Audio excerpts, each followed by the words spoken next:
এই সাইডে এবং রানে ভেঙে গেছে। এমন ফাঁস সোজা করতে পারছে না, এই অবস্থায় আছে। কারণ আমার সোজা করা দরকার নেই, এই অবস্থায় ব্যাক অবস্থায় আমি তাকে এক্সপ্লেন করে দিয়ে দেবো।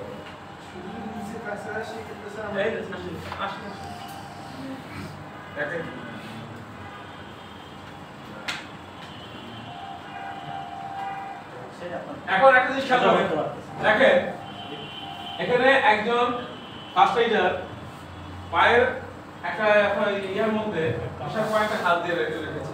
আপনি প্রশ্ন করতে পারেন যে এই প্রেসার পয়েন্টের নাম কি? এই প্রেসার পয়েন্টের নাম হলো ডরসালিস পেডিস। ঠিক আছে? ডরসালিস পেডিস। হ্যাঁ?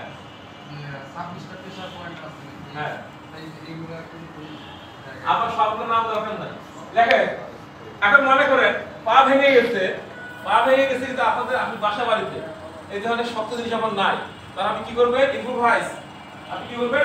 আপনার কোল বালিশ কি কম্বল, সরি কোল বালিশ না, কম্বল কিংবা নরম যদি কাঁথা এই ধরনের কোনো কিছু থাকে তাহলে আপনি জাস্ট দিয়ে বাদ দিয়ে আপনি চলে যাবেন। বুঝা গেছে?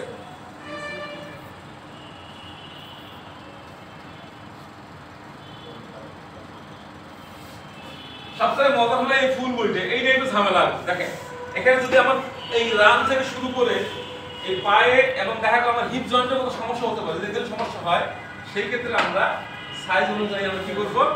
স্প্লিট করব। এখানে এটা দেওয়ার আগে আমাদের কিছু প্যাড করে নিতে হবে।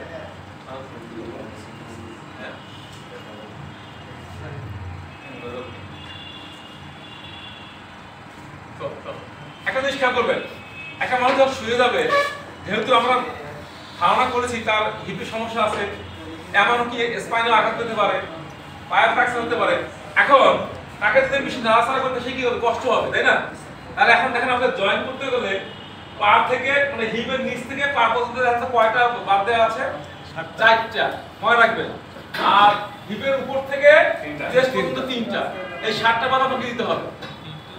আমি বলবো যে ওনাকে আপনি ফুল বডি স্প্লিন করেন, ওনার পা থেকে স্পাইনে আঘাত পাওয়ার সম্ভাবনা আছে, হিপ থেকে শুরু করে স্পাইন পর্যন্ত আঘাত পাওয়ার সম্ভাবনা আছে, ঠিক আছে? ওনাকে আপনি ফুল বডি স্প্লিন করেন।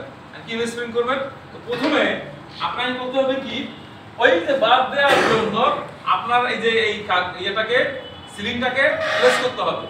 আর কিভাবে প্লেস করবেন বলেন তো? কারণ ওনার তো নড়াচড়া করাতে হবে, তাই না? কিন্তু না, নড়াচড়া না করেই আমরা প্লেস করতে পারি। মানুষ শুয়ে যাওয়ার পর তার কিছু ফাঁপা জায়গা থাকে, ঠিক আছে? হোয়াইট স্পেস থাকে। এই হোয়াইট স্পেসগুলো কি কি বলেন তো? এখানে কোন কোন জায়গায় হোয়াইট স্পেস আছে? হাড়ের নিচে। এখানে এই যে নি, এই যে নি আছে না, এই নির নিচে আমরা এই যে হোয়াইট স্পেস আছে। আরটা হলো আপনার স্পাইন, স্পাইনের নিচে যে আপনার চেস্ট, আপনার কি হিপ থেকে আপনার এই চেস্ট পর্যন্ত মানে বেলি পর্যন্ত, ওর নিচে আপনার এই যে হলো স্পেস আছে, এটা ফাঁপা স্পেস আছে। আর হয়ে যাচ্ছে, তাহলে আমি ইজিলি একটা স্প্লিট এটা ঢুকে দেব, এই ঢুকে আছে, তাই না? আমি এইভাবে আমরা প্রেস করব। এই জন্য কি করব? প্রথমে আমরা এই সিলিন্ডারকে প্রেস করব। প্রেস করব।